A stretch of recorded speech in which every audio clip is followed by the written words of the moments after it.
receiving a kingdom which cannot be moved.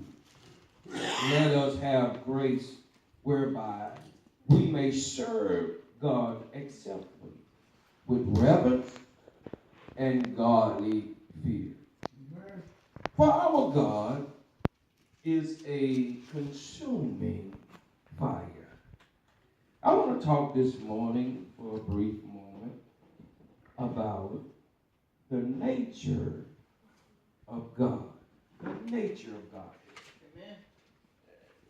You understand that the nature, when you talk about nature, you're talking about the earth that we live upon, the nature, which deals with plants and animals and humans and trees and the seas and rivers and ocean. That's the nature of which earth we live upon. But when you start talking about the nature of God, and God is so big and so wide, and He's the first and He's the last, He's the beginning and the end. You know that you talk about His nature. Some words comes in mind that He is sovereign. God is sovereign, and that He is the boss. Don't y'all know that God is in control? That He is the boss of everything. In another word, that God is holy. That means that He is set apart. That means that you and I should be holy and set apart for God. In other words, He's omnipotent. God is all powerful. There is no one more powerful than God. Omniscient, that means He's everywhere at the same time. There is no place you can go that God is not there. That's right. That's right. Even if you go in the depths of the ocean, the deepest part of the ocean, you find yourself there. God is there. Why God is in the deepest part of the ocean? You got to understand that God made all things. He made all things. So there is nowhere you can go and God is not there. It is that God is a healer. He's the Lord who heals. God is He's a fortress and a refuge and a rock. A rock that you can stand upon.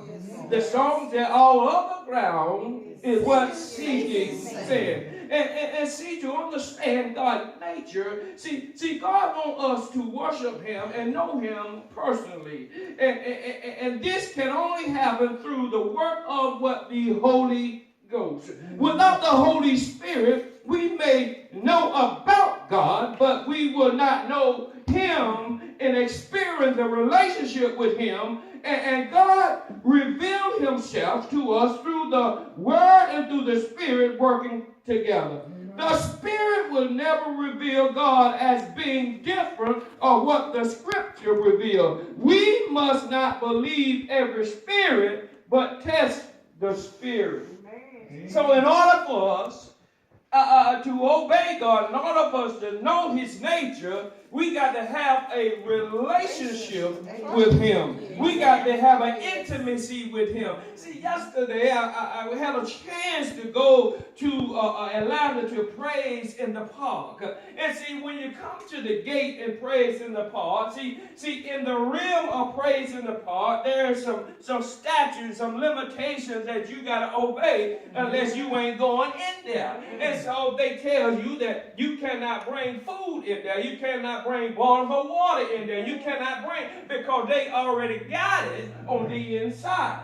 And so you cannot bring that. And the reason why, and when we went in there, and I went to the concession stand, and I saw the prices up there, I said, whoa!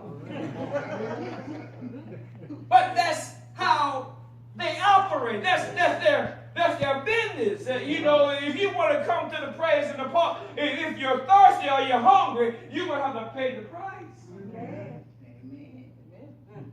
So with God Himself, in order for us to serve Him, we got to obey Him. and reverence him and give him respect. That's right. That's what he is. So because in God, his nature, the Bible says that he is Elohim. That means he's the creator of all things. He's Jehovah. He's Lord. He's El Shaddai. He's our supplier. Whatever you need, God got it. He's Adonai. He's your master. He's Jehovah Jireh. He provides for you. He's Jehovah Rapha. He's your healer. He's Jehovah Nissi. He's your banner. He's your victory. He's your protector. He goes before you, and he's behind you also. Jehovah Nikodesh is your sanctifier. The text says that we must serve God acceptably with reverence and godly fear. For our God is a consuming fire. He's a consuming fire. That means that God is full of fire. That he knows how to control his fire. In Sodom and Gomorrah, he rained down brimstone and fire. And the Bible says that God is clothed in fire because the Hebrew writer said that he's a consuming fire. And that we must reverence him and worship him and respect him because he's holy. Because the Hebrew writer said, if those that did not obey him did not escape. He said, but what about us if we don't obey him? Because we have to give him reverence. Because the Bible tells us, when you were born again, you were set apart, you were saved, and you were living for God. How can you say that you're saved and you still got grave clothes on? When Jesus told Lazarus to come forth, and the Bible declares that the power of the Holy Ghost rests upon Lazarus with his dead self for 4 days. He's thinking by now, and the Bible says, and rigor mortis don't set in, he's stiff as a piece of steel, and Jesus come along after many days with the power that rests in him and called Lazarus out of the grave. There's nothing too hard for God. Amen. He called him forth out of the grave. And then Jesus said, now, take off the grave clothes. The problem with us, the text said that we know God, but we don't know of him. Amen. We have heard of him, but we don't have a relationship with him. Because God is the God of power and grace and mercy. He can do all things but fail. And so he called Lazarus out of the grave, but God told him to take off the grave clothes. When you are born again and filled with the Holy Ghost, you don't have to wear the old stuff that you were wearing when you were dead and living in the world. That's the problem with the church. That's why we don't see the power of God, because we still got on grave clothes. Grave clothes. Grave clothes. You should be alive and quickened by the Holy Ghost. With power. Speaking the word in truth.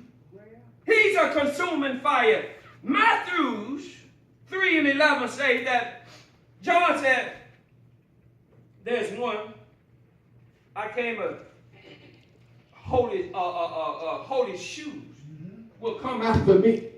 And John said, I baptize you with water to repentance, but there will one will come after me, will baptize you with the Holy Ghost and with fire. So the psalmist said that the Hebrew writer said God is a consuming fire.